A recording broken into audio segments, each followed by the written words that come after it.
वलौ अन्न क़ुरआनन सुय्यरत बिहिल जिबालु औ क़ुत्तिअत बिहिल अर्दु औ कुल्लिम बिहिल मौता बल लिल्लाहिल अम्रु जमीअ। को बिल आखिर शिकस्त देकर, मगलूब करके, मरहूब करके वो तुम्हारी मंजिल है, तुमने दुश्मन को छोड़ना है। ये सख्ती के साथ हुक्म दिया है सूरह अनफाल में आया नंबर 60 में। फरमाया इसलिए कि अदुव्वल्लाहि व अदुव्वकुम, वो जो इस्लाम का दुश्मन है, वो जो तुम्हारे दीन का दुश्मन है, वो तुम्हारे अल्लाह का दुश्मन है, अदुव्वल्लाहि। और जो अल्लाह का दुश्मन है अदुव्वकुम, वही तुम्हारा भी दुश्मन है। यहां पर हर कलमा गो का दुश्मन वही है जो उनके खुदा का दुश्मन है। बस हकीकत में वो हमारे खुदा का दुश्मन है, इसलिए हमारा दुश्मन है। और यहाँ पर हर कलमा गो को अपनी तमाम तर ताकतों को बुरुए कार लाने का हुक्म दिया गया है। गुंजाइश नहीं है, आर्डर दिया गया है। और ये आर्डर खुदा की तरफ से है, खुदा की तरफ से। खुदा जब अपने बंदों को आर्डर देता है तमाम ताकतों का मालिक होकर, कैसे उसके आर्डर को आप ओबे और मैं ओबे नहीं करेंगे? सारा कुछ उसी का दिया हुआ है हमें, हमारे पास जो कुछ है उसी का है। अब वो खुदा हमें हुक्म दे रहा है इस्लाम के दुश्मन के मुकाबले में, अपने दुश्मन के मुकाबले में, यानी वो खुदा का दुश्मन है, और हमारे दुश्मन के मुकाबले में जो इस्लाम का दुश्मन है वही खुदा का दुश्मन है, वही हर कलमा गो का भी दुश्मन है। फरमाया वो आखरीना मिन दूनहिम, और कुछ दुश्मन ऐसे हैं जो इनके अलावा भी तुम्हारे दुश्मन हैं। ला तालमूनहुम, तुम उनको नहीं जानते, अल्लाह यालमुहुम, अल्लाह उनको जानता है।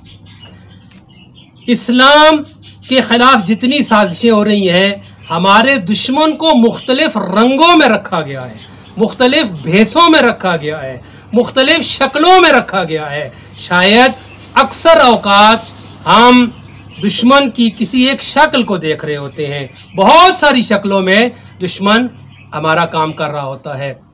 इंशाअल्लाह हम आपकी खिदमत में अर्ज करेंगे।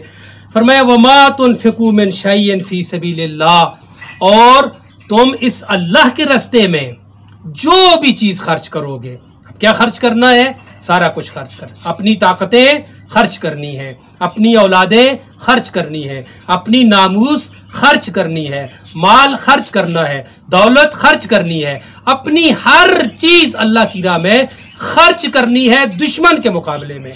क्या फरमाया? युवफ़्फ़ा इलैकुम, मैं अल्लाह तुमसे वादा करता हूं तुम जो कुछ खर्च करोगे, और हुक्म है कि सब कुछ खर्च करो, जो कुछ भी खर्च करोगे तुम्हें उसकी बहुत बड़ी जजा दी जाएगी, और हम तुम्हारे साथ वफा करेंगे। और यकीनन खुदा की ज़ात वफा करने वाली है। इन्नल्लाह ला युखलिफुल मियाद, खुदा कभी अपने वादे के खिलाफ नहीं करता। फरमाया हम वफा करेंगे, हम तुम्हें पूरा पूरा और तुम्हारी फिक्र से, सोच से ज्यादा उन कुर्बानियों का, उस इन्फाक का, वो जो आपने हमारे रास्ते में कदम उठाया है, फर्ज था आपके ऊपर, वाजिब था आपके ऊपर, लाजिम किया था हमने आपके ऊपर, लेकिन हम आपको बेतहाशा और बेइंतहा उसका अजर और सिला अता फरमाएंगे। और फरमाया वान तुम ला तुज़लमून, और तुम पे जर्रा बार भी जुल्म नहीं किया जाएगा।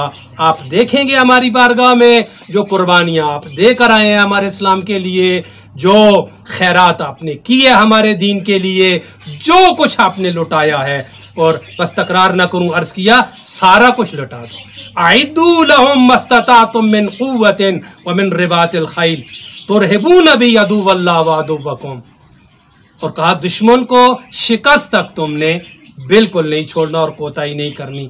देखें जो हालात इस टाइम चल रहे हैं, इन हालात में सरे फहरिस्त वो फ़लस्तीन के हालात हैं, जहां जुल्म, बर्बरियत और दरिंदगी की इंतहा की जा रही है। और आज का दौर आपको पता है मीडिया का दौर है। इस वक्त कोई चीज़ ओझल अया और मख्फी नहीं होती, सारी दुनिया देख रही है कि फ़लस्तीन में क्या हो रहा है, और उनका कसूर क्या है? वो कलमा गो हैं, उनका कसूर क्या है? वो मुसलमानों के किबला अव्वल का, बैतुल मुक़द्दस का दिफा करना चाहते हैं। और सवाल ये पैदा होता है, क्या किबला अव्वल को इन दरिंदों के हाथों से आज़ाद कराना, इन दरिंदों के खूनी पंजों से इस किबला अव्वल को आज़ाद कराना, जिसकी तरफ हमारे पैगंबर ने नमाज पढ़ी, जो हम मुसलमानों का किबला बनाया गया था, असहाबे किराम ने, अहले बैत ने और जनाब अली मुर्तज़ा को, इसीलिए मौला का लक़ब था कि दो किबलों की तरफ नमाज पढ़ने वाले। अली मुर्तज़ा जब पैगंबर को हुक्म हुआ था दौरान नमाज कि अपने चेहरे को उधर फेर दें जिधर आप चाहते हैं, फवल्ल वजह का, तो पैगंबर ने जब अपने चेहरे को फेर दिया मस्जिदुल हराम की तरफ, तो जनाब अली मुर्तज़ा भी आपके साथ फिर गए उसी हालत नमाज में। अर्ज़ ये कर रहे थे ये मुसलमानों का किबला है। ये जो कलमा गो वहाँ पर इस किबला की आज़ादी के लिए, इस मस्जिद अक्सा की आज़ादी के लिए लड़ रहे हैं, इनका कसूर फ़कत यही है। क्या फ़कत ये इनका फरीज़ा है? नहीं, खुदा ने हमें कहा आइद्दू लहुम मस्तताअतुम मिन कुव्वतिन व मिन रिबातिल खैल।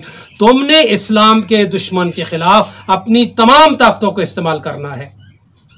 और ये तुम का जो हुक्म है ये तमाम कलमा गोओं को है, तमाम मुसलमानों को है, रूए कायनात के, पूरी इंसानियत के तमाम मुसलमानों के लिए ये हुक्म है। ये हुक्म किसी के लिए मखसूस नहीं है। बस क्यों फ़कत फ़लस्तीनी उस जुल्म का शिकार हो रहे हैं? क्यों फ़कत फ़लस्तीनी दिफा कर रहे हैं? क्यों फ़कत फ़लस्तीनी चाहते हैं कि किबला अव्वल जो है वो आज़ाद हो जाए? मुसलमान कहाँ हैं? क्यों सोए हुए हैं? क्यों अपना फ़र्ज़, क्यों अपना वाजिब, क्यों जो उन पर खुदा ने ड्यूटी लगाई है, लाजम करार दिया है, उसकी तरफ से गफलत की जा रही है? बहरहाल हम आपकी खिदमत में अर्ज़ करेंगे। अर्ज़ किया, खुदा ने फरमाया तुम्हारे दुश्मन बहुत सारे हैं, कुछ ऐसे हैं जो तुम्हें नज़र आ रहे हैं, कुछ ऐसे हैं जिनको तुम नहीं जानते, जो तुम्हें नज़र नहीं आ रहे। हम आपकी खिदमत में अर्ज़ करें कि ये जो इस्लाम का दुश्मन है ये कई रंगों में है, कई भेसों में है, कई शक्लों में है। और बाज़ दफ़ा आप ये समझते मुसलमानों के दरमियान जितने भी कलमा गो हैं, इनके दरमियान किसी किस्म का इंतशार पैदा करने वाला, तफरकाबाजी करने वाला, फ़िरका वारियत को हवा देने वाला, मुसलमानों के इत्तेहाद को दागदार करने वाला कोई भी शख्स हो, कोई भी शक्ल हो, कोई भी जमात हो, कोई भी तंजीम हो, कोई भी गुरोह हो, हकीकत में वो मुसलमानों का छुपा हुआ दुश्मन है, जिसको मुसलमानों को देखना चाहिए, दर्क करना चाहिए और समझना चाहिए। लिहाजा हर वो ताकत जो मुसलमानों को के इत्तेहाद को पाश पाश करना चाहती है, और ये एक बहुत बड़ी साजिश है इस्लाम के दुश्मन की। ये जो आज बर्बरियत का मुजाहरा इसराइल फ़लस्तीन में कर रहा है, ये इसलिए है, बाकी जितने भी कुर्राए अर्ज़ के मुसलमान थे उन सब को उसने एंगेज किया है, उन सब को इस्लाम के दुश्मन ने पहले मसरूफ़ और मशगूल किया है।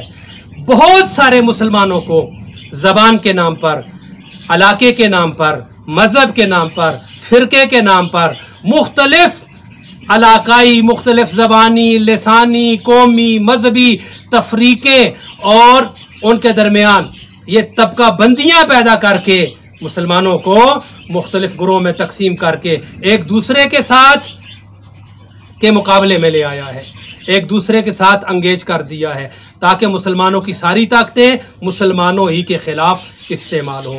अगर मुसलमान मुत्तहिद होते हैं तो फिर इसमें कोई शक नहीं है कि यहूदियों को, इसराइलियों को, अमेरिका को नज़र आ रहा है, अगर मुसलमान मुत्तहिद होते हैं तो इनका हाथ होगा और हमारा गिरेबान होगा।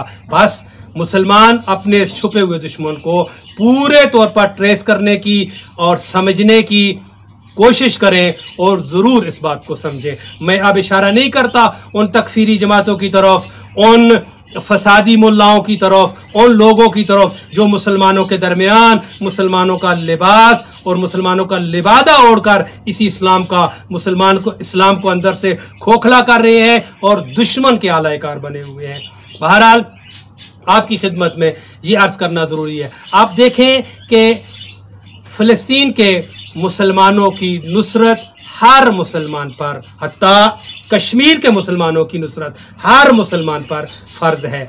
और जब ये फ़लस्तीन के हालात बने, आपने देखा, मैं इंतहाई दुख के साथ इस बात को कहना चाहता हूँ, हमारी मुल्क अज़ीज़, हमारी मिल्लत पाकिस्तान और खुसूसियत के साथ हमारे जो साहिब इक़्तिदार हैं, अरबाब इक़्तिदार हैं, सियासत में हैं या फ़ौज में हैं, जितने भी साहिबान इक़्तिदार हैं, आप देख रहे हैं हमने यहाँ पर क्या किरदार अदा किया है।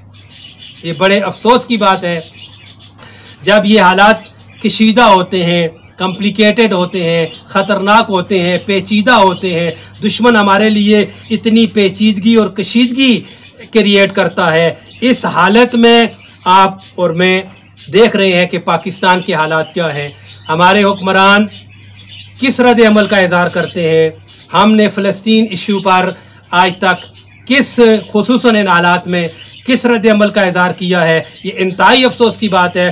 इस्लामाबाद में जमात इस्लामी एक मुजाहिरा करती है, एक एहतजाज करती है फ़लस्तीनी मुसलमानों के हक़ में, तो उनको पाकिस्तानी पुलिस अरेस्ट कर लेती है और इजाज़त नहीं दी जाती। ये देखें, ये कितनी इंतहाई सवालिया निशान है हमारे लिए। जब फ़लस्तीन के ये हालात बने हुए हैं, आप देख रहे हैं, इन्हीं हालात की वजह से पाराचनार को इंतहाई मुश्किल हालात का सामना करना पड़ रहा है।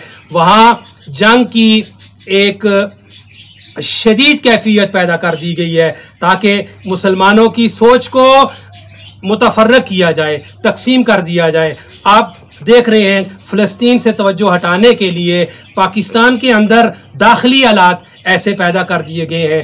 ये सोचना चाहिए, ये कौन सी ताकतें हैं जो पाराचनार में आज इतने शदीद हालात पैदा किए हुए हैं? कौन कर रहा है? गवर्नमेंट कहाँ है? फ़ौज कहाँ है? बाहर से कोई आया है करने के लिए? ये ख़ास प्रोग्राम के तहत इंतहाई दुख के साथ ये कहना पड़ता है, और ये मुल्क के अंदर, अपने मुल्क के अंदर जो लोग ऐसे हालात पैदा कर रहे हैं, आप कैसे सोच सकते हैं कि वो दूसरी जगह पर मुसलमानों की मदद करेंगे?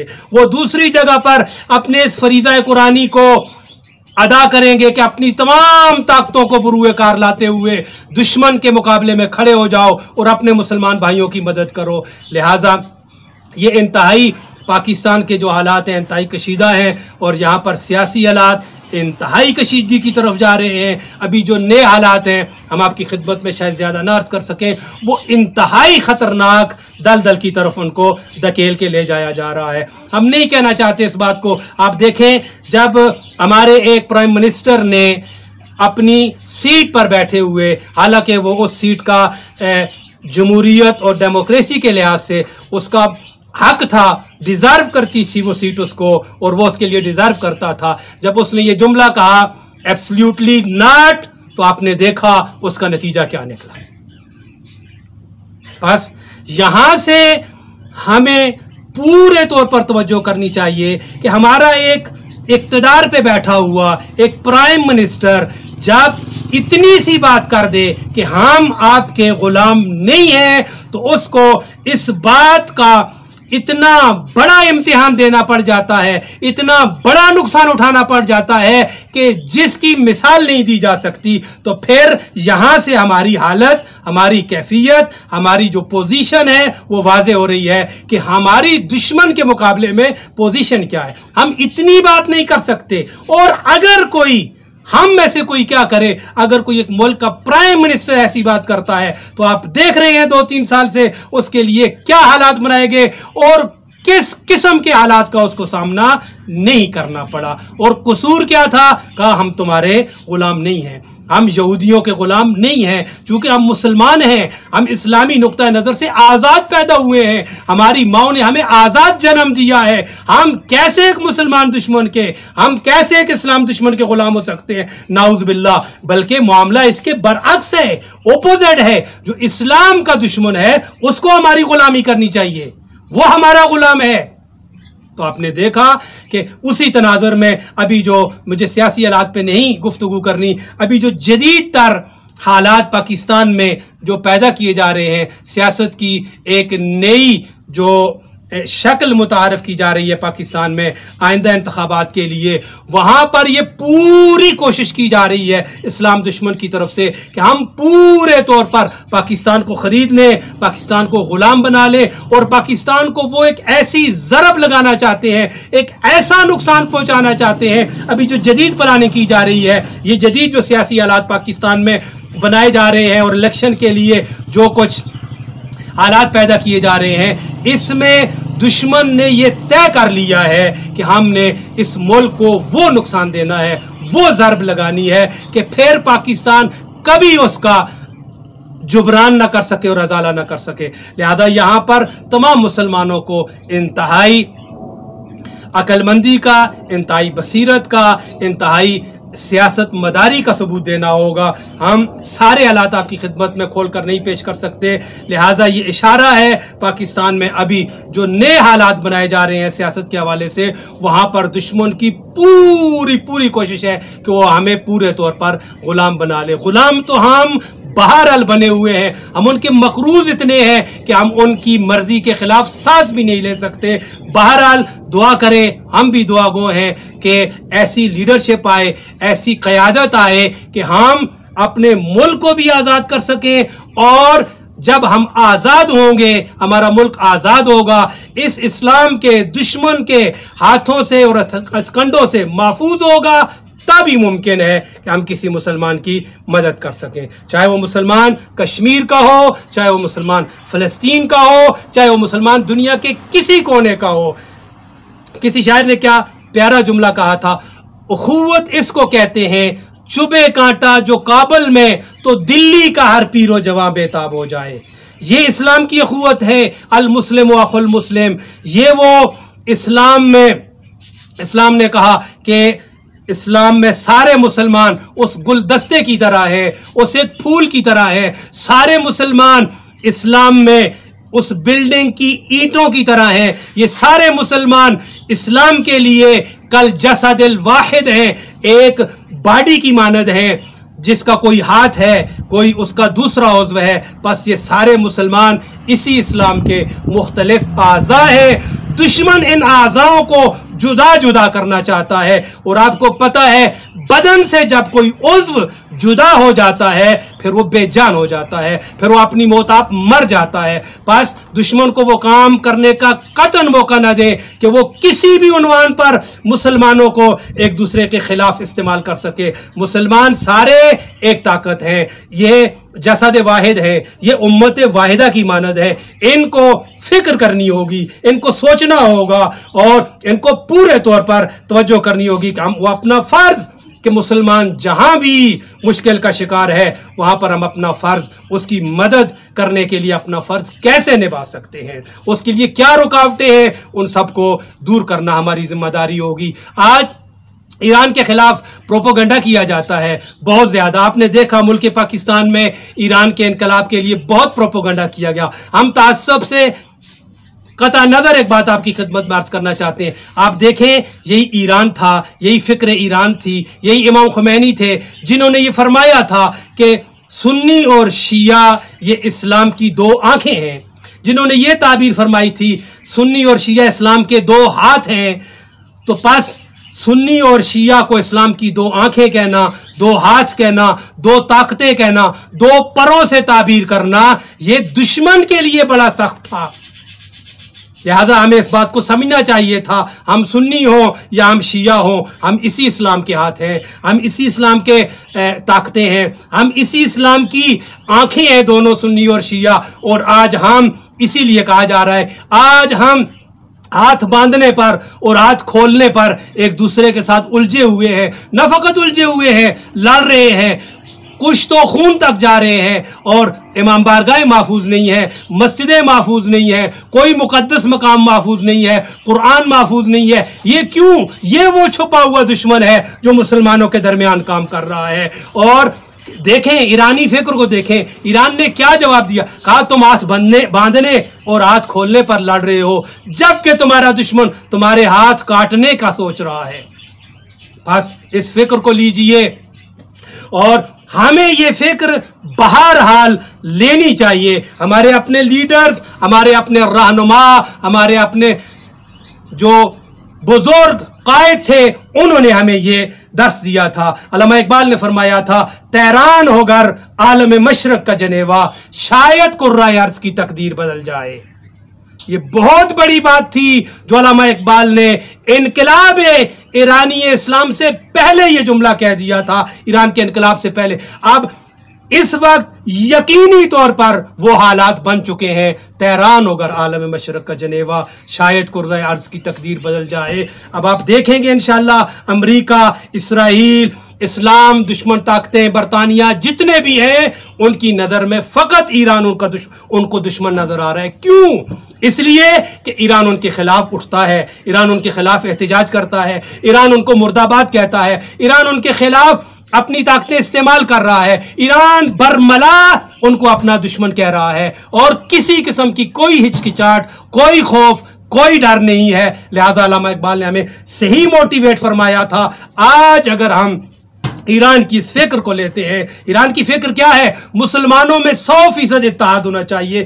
किसी मुसलमान को, इमाम खुमैनी ने फरमाया था, अगर कोई सुन्नी और शिया के दरमियान इख्तिलाफ पैदा करना चाह रहा है तो बस ना वो सुन्नी है ना वो शिया है, बल्कि वो इस्तेमार का एजेंट है, बल्कि वो अमेरिका का एजेंट है, बल्कि वो इसराइल के कहने पर यह काम कर रहा है, बरतानिया के कहने पर यह काम उससे करवाया जा रहा है, और वो इस बात को नहीं समझ रहा। वो समझ रहा है कि मैं इस्लाम की खिदमत कर रहा हूं, वो हकीकत में दुश्मन उसको ऐसे अंदाज से अपना काम ले रहा है उससे कि उसको समझ भी नहीं आ रही, और ये बड़े अफसोस की बात है। तो कहा कि तुम सुन्नी हो या शिया हो, कोई फर्क नहीं पड़ता इस बात से। दुश्मन के मुकाबले में तुम उम्मत वाहिदा हो, दुश्मन के मुकाबले में तुम एक जिस्म की मानद हो। एक जिस्म के एजाज इस तरह होते हैं, मुख्तलिफ मकातब फ़िक्र इस्लाम में एक जिस्म के एजा की मानद है। आज ज़रूरत है इस बात की पूरे तौर पर कि मुसलमान मुत्तहिद हो जाएं, और इस्लाम दुश्मन, चाहे वो कश्मीर की शक्ल में आपका दुश्मन है, चाहे फ़लस्तीन की शक्ल में आपका दुश्मन है, चाहे दुनिया के किसी कोने में मुसलमानों के हुकूक पामाल किए जा रहे हैं, तो हम सबको खड़ा होना होगा, और खुसूसियत के साथ पाकिस्तानी अवाम को इंतहाई शऊर की तरफ जाना होगा। अब मुल्क की जो दलदल बनी हुई है, जो कुछ मुल्क के हालात हैं, मजहबी तौर पर, सियासी तौर पर, या जिस भी हवाले से, ये अवाम पे सारा बोझ जाता है, बल्कि ये क्रेडिट भी अवाम को जाएगा। अवाम अगर बाशऊर होती हैं और इन हालात को समझती है, तो बहरहाल हम दुश्मन के मुकाबले में, मैं अपनी बात कर रहा हूं, हम पाकिस्तानी कमजोर हैं, चूंकि हम दुश्मन के मकरूज हैं, हम दुश्मन के सामने आंख नहीं उठा सकते। आपने देखा, अगर हम एक एब्सोल्युटली नॉट कहते हैं तो उसके लिए हमें फिर कितना नुकसान उठाना पड़ता है, फिर हमें कितने पापड़ बेलने पड़ते हैं, फिर हमें कितने मसाइब देखने पड़ते हैं, फिर हमारे लिए मुश्किलात की एक दुनिया का एक दरवाज़ा खुल जाता है। लिहाजा इस नुक्ते को समझना है, और पाकिस्तान के लिए हमारी ख्वाहिश है कि ये मुल्क अजीज बड़ी कुर्बानियों के बाद हासिल किया गया। आज हम शर्मिंदा हैं कि हम बेहैसियत मुसलमान कौम, दुनिया की 7वीं ताकत होने के बावजूद अपने मुसलमान भाइयों की मदद नहीं कर सकते। ये हमारे लिए इंतहाई शर्मिंदगी की और इंतहाई पशेमानी की और इंतहाई हकीर बात है हमारे लिए, शर्म की बात है हमारे लिए कि हम मुसलमान भाइयों की मदद नहीं कर सकते। मैं यहाँ पर खोलना नहीं चाहता। आप देखें, जब हमारी फौज कारगिल पर कब्जा कर चुकी थी, कश्मीर को कंट्रोल करने वाली थी, और कश्मीर हमारे हाथ में आने वाला था, ये चंद घंटों की बात फकत रह गई थी। यकीनन बहुत सारे लोग इस बात को जानते होंगे। रात के 2 बजे फोन आता है और उस पर हमें यह कहा जाता है कि अपनी फौज वापस बुला लें, और हम कारगिल जीती हुई जंग वापस रात 2 बजे फोन पर हम अपनी फौज को वापस करते हैं। बस पता चल गया कि हमारी हैसियत क्या है, हमारी ताकत क्या है। ये ताकत हमारे पास क्यों नहीं? इसलिए कि हम अच्छे मुसलमान नहीं हैं, वरना एक सही मुसलमान का पता मैदान जंग में लगता है, मुश्किल हालात में लगता है। जब कश्मीर हमारा मुश्किल में है तो इस वक्त हमारा जज्बा ईमानी क्या होना चाहिए? हम अच्छे मुसलमान नहीं थे, इसलिए हम जीती हुई जंग, हासिल किया हुआ मकबूजा कश्मीर हमें दोबारा देना पड़ा। रात 2 बजे जो फोन आया, बहुत सारे लोग इस बात को जानते हैं। हमारे वजीर आजम ने कहा कि फौज को वापस कर दिया जाए। बस हम अपनी मर्जी से कहीं लड़ नहीं सकते, हम अपनी मर्जी से किसी की मदद नहीं कर सकते, लिहाजा हमें आजाद होना है। हम 1947 में आजाद हुए थे, इसमें कोई शक नहीं है, लेकिन उसके बाद हमें क़यादत, हमें सियासत, हमें लीडरशिप ऐसी मिली जिसने हमें महसूस नहीं होने दिया, जिसने हमें दोबारा फिर गुलाम बना दिया। ये गुलामी जो आज हम कर रहे हैं, ये 47 से पहले की गुलामी से बदतर गुलामी है। आज आज़ादी है दुनिया में, जमहूरियत का दौर है, डेमोक्रेसी है, लेकिन हम आज भी फिक्री तौर पर अपने दुश्मन के गुलाम हैं और सांस तक नहीं ले सकते, आंख तक दुश्मन की मर्जी के खिलाफ झपक नहीं सकते। ये हमारे लिए बहुत बड़ा लम्हा फिक्रिया है। बस ज़रूरत इस अमर की है कि इन कश्मीर के, इन फ़लस्तीन के खुसूसियत के साथ मुसलमानों की, और बिलखुसूस पाकिस्तान के अपने अंदर पाराचनार में जो मुसलमान भाइयों के लिए सख्त तरीन हालात पैदा किए गए हैं, इनको दूर करने की ज़रूरत है। इन हालात को मामूल पे लाने की ज़रूरत है। यहाँ पर गवर्नमेंट, यहाँ पर फ़ौज के मुक़्तदर हज़रात सारे अपना अपना मुस्बत किरदार अदा करें। हम फिर नहीं कहना चाहते ये बाहर से किसी ने ये पाकिस्तान में ये लड़ाई जो है वो कोई नहीं लेकर आया, बल्कि ये दाखिली और अंदरूनी तौर पर ये मिलाप की वजह से ये हालात पैदा किए गए हैं। और ये इंतहाई अफसोस की बात है, जबकि इस वक्त हमारा किबला अव्वल, हमारा बैतुल मुक़द्दस मुश्किल तरीन हालात में था और हम उसकी मदद की बजाय हमने अपने मुल्क को एक मजीद दलदल की तरफ धकेल दिया है। ये इंतहाई अफसोस की बात है। बस ज़रूरत इस अमर की है कि तमाम मुसलमान मुत्तहिद हों, जहाँ जहाँ भी हैं वो सब कश्मीर की, जहाँ तक ताल्लुक है फ़लस्तीन की इस लड़ाई का और इस नतीजे का और इस शिकस्त और फतह का, इसमें कोई शक नहीं है कि खुदा की तरफ से, परवरदिगार आलम की तरफ से ये उसका वादा है, वो मुसलमानों को फतह देगा। और अल्हम्दुलिल्लाह एक नुक्ता हमारे लिए इंतहाई काबिल इत्मीनान है कि फ़लस्तीन के मुसलमान, हिज़्बुल्लाह के मुसलमान और जो बाकी जिहादी तंजीमें जो इसराइल के अराउंड में, इसराइल के लिए जो बनाई गई हैं, अल्हम्दुलिल्लाह यहाँ वक्त की किल्लत हम सारा नहीं बयान कर सकते, वो अराक के अंदर हो, वो शाम के अंदर हो, वो यमन के अंदर हो, वो हिज़्बुल्लाह हो, वो हमास हो। मैं यहाँ नहीं कहना चाहता, फिर बात आ जाती है, ये हमास वही तंजीम है जिसको ईरान ने बनाया, ये हिज़्बुल्लाह वही तंजीम है जिसको इसराइलियों के खिलाफ ईरान ने बनाया, और बाकी जिनका हमने नाम लिया, यमन में, इराक में, सूरिया में जितनी तंजीमें भी हैं, ये सारी ईरान की बनाई हुई है। इसराइल और अमेरिका के लिए ये बनाई गई हैं। अल्हम्दुलिल्लाह हम फख्र से और पूरे वसूख के साथ ये कह रहे हैं, नस्रुम मिनल्लाह व फतहुन करीब। इसमें कोई शक नहीं है कि फ़लस्तीन को फतह हासिल होगी, लेकिन मौजूदा जो हालात आजमाइश के चल रहे हैं, हर मुसलमान अपना फरीजा अंजाम दे। अगर आपने और मैंने अपना फर्ज ना भी अंजाम दिया, फिर भी हम आपकी खिदमत में अर्ज कर रहे हैं, फ़लस्तीन को एक शानदार फतह हासिल होगी, इसलिए कि उनके पास जो हमारे पास कमजोरी है, वो कमजोरी उनके पास अल्हम्दुलिल्लाह नहीं है। वो अच्छे मुसलमान हैं, वो इस्लाम की कदरों को जानते हैं, वो इस्लाम के उसूलों को जानते हैं, उन्होंने अपने आप को इस्लाम के लिए पेश किया हुआ है। हम पीछे हैं, इसलिए हम दुश्मन के गुलाम हैं। जो भी आप देखते हैं, बद्र में क्या था, 313 मुसलमान थे हजारों के मुकाबले में, लेकिन खुदा ने कहा हम तुम्हें फतह देंगे। बस अगर हम इस्लाम पे आ जाएं, खुदा का मरसद वादा है इस कुरान में, बार बार खुदा ने इस कुरान में, सूरह अनफाल में और मुख्तलिफ जगहों पे ये वादा किया हमारे साथ कि हम ऐसा करेंगे कि दुश्मन को तुम्हारी फौज डबल नजर आएगी। व उखरा काफिरतुन यराउनहुम मिस्लाइम रायल आइन, कुरान ने फरमाया सूरह आल इमरान में कि हम दुश्मन को तुम्हारी फौज डबल दिखा रहे थे।